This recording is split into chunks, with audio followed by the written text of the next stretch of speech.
name is Dean Polk, July 20th, 1968. I went to Central Middle School and then also through Haddonfield High School. So I've done all my schooling here. I've actually lived here my whole life. So that's one. The second thing would definitely be sports. I played sports all throughout my life, really, including all through high school. And then thirdly, just the friends that I've gathered over the years. I still maintain relationships with them at this time. But I'm sure in subsequent interviews that'll come up. But we are definitely related to the Arthurs that came through Snow Hill or Lawnside. And we've been here definitely before the turn of the century, the 1800s.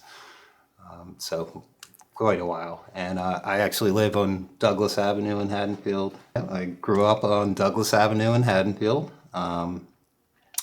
We still have a home there. I currently live in Belmar, but definitely consider Haddonfield my home. Growing up was like, I imagine anybody's childhood.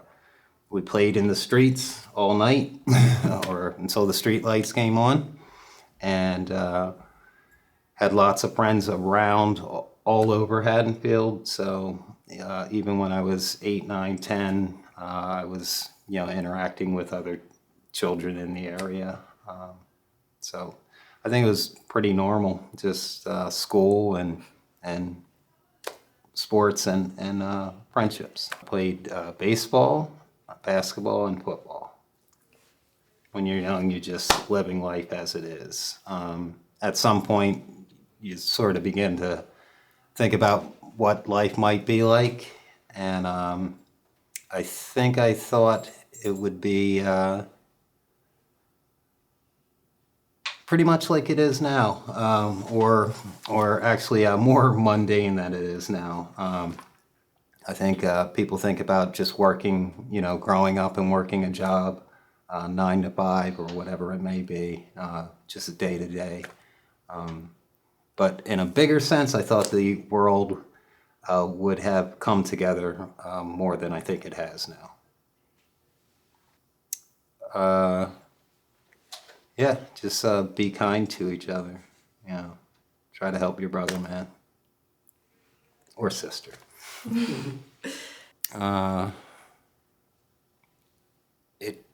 I didn't really decide. I think I really actually feel like going to college and the events after that kind of just fell into place. It was just a logical progression of life at that time. You go to high school, you graduate from high school, you go on to college, you find a job, and I didn't really think about those things. They just happened, and I'm happy that they happened the way that they did. Currently, I've done a lot of things over my life. I've worked in restaurants. I've canvassed, knocking on people's doors, speaking about the environment. I played music in bars and clubs up and down Jersey and the East Coast. And for the last 15 years, I've been doing security work on a national level, sending out security elements across the country. And currently I work at the Camden City School District and basically providing security for the thousands of students who are in that district. The music. The music teaches you a lot of things, mostly to stay up late at night, which I work third shift.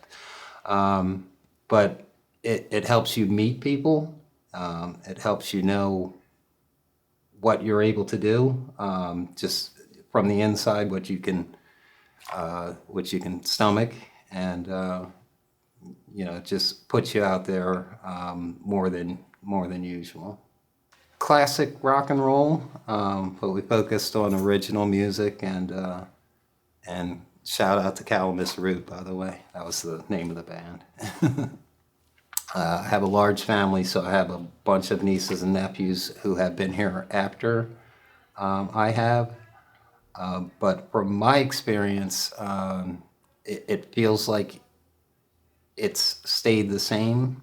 But from their experiences, I know that it's changed a lot. I'm not sure if that's the town or just society in general. I'm sure the internet had a huge deal to do with that. I, it pertains to nothing. Just I recall having double sessions of football practice. Probably my junior or senior year. No, it's actually probably my sophomore year. And in between the practices, even though it was hot during the end of the summer, we would go between practices to another friend of ours right down the street, swim in his pool for like an hour, hard playing like silly kids, and uh, and then go back to football practice. I think about that occasionally because it seems strange that we would do that, exert ourselves like that. But it's also a great memory that, we had boundless energy. There's nothing that we couldn't do. I went to Seton Hall University, which is in North Jersey. And briefly after that, I went to Temple as well. I studied organic chemistry and music, and I guess the question is, well, my experience was that I was in no way prepared to go to college. Not from an educational standpoint, Haddonfield had prepared me for that. Just the aspect of being on my own with a whole bunch of peers and no parental figures was definitely not prepared for that. So, but I enjoyed it obviously, and it's I wouldn't change the way that unfolded for anything. I would have liked to have been a reader in high school. It wasn't until the internet. I graduated in 1987. The internet really didn't blossom until early 90s at the earliest. But before that, I wasn't really a person who liked to pick up a book and read cover to finish.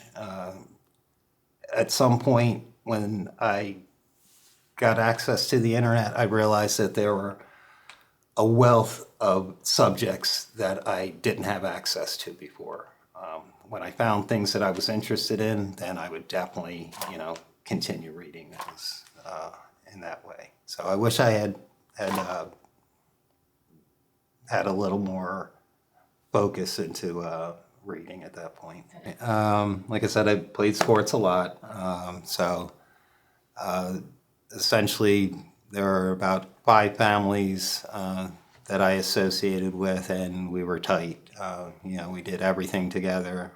We were in the jock crowd, I guess. I'm sure they don't call that now.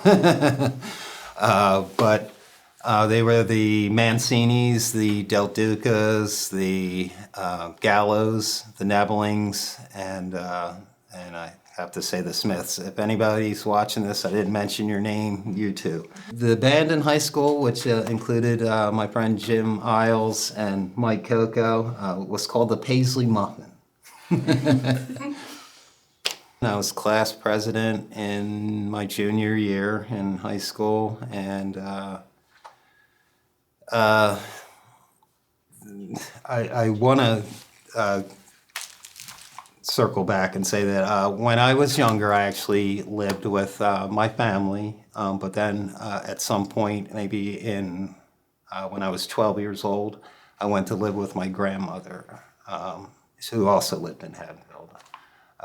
So a lot of what I remember learning about the world actually came from her. She was an incredible influence in my life, and I every day I say to myself that wow, that was great to have had her in my life. Just the basic things, like I said to them, is that treat people well, be the best person that you can be, and other than that, live your life. I want to say that in general, I am very happy with the life I've lived in Haddonfield. I think that I lived an actual charmed life compared to things that I see now. There was a point my senior year in high school when after football season you get prepared, hoping that you might be able to play football in college. And at the time, the way that happens is that your coaches, contact other schools, hoping to be able to get you into that school to play football and continue your education.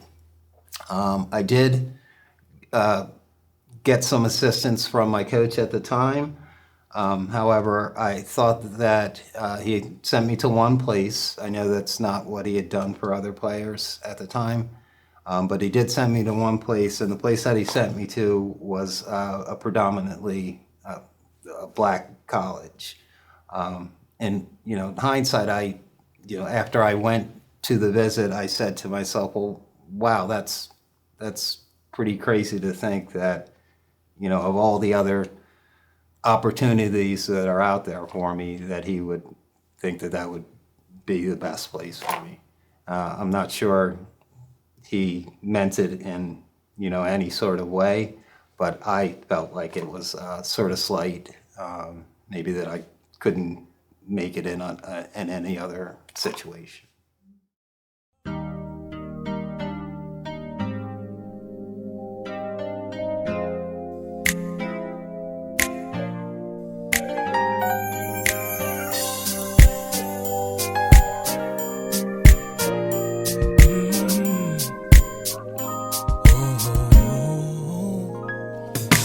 Always be proud of what you've overcome, and always be proud of all the battles you've won, and always be proud of all of your darkest days, the tears you held back when you walked away, and always be proud of your mom and your dad, and whatever affair that they had.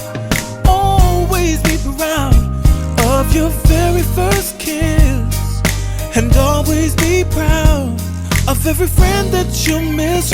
Always be proud, and let your heart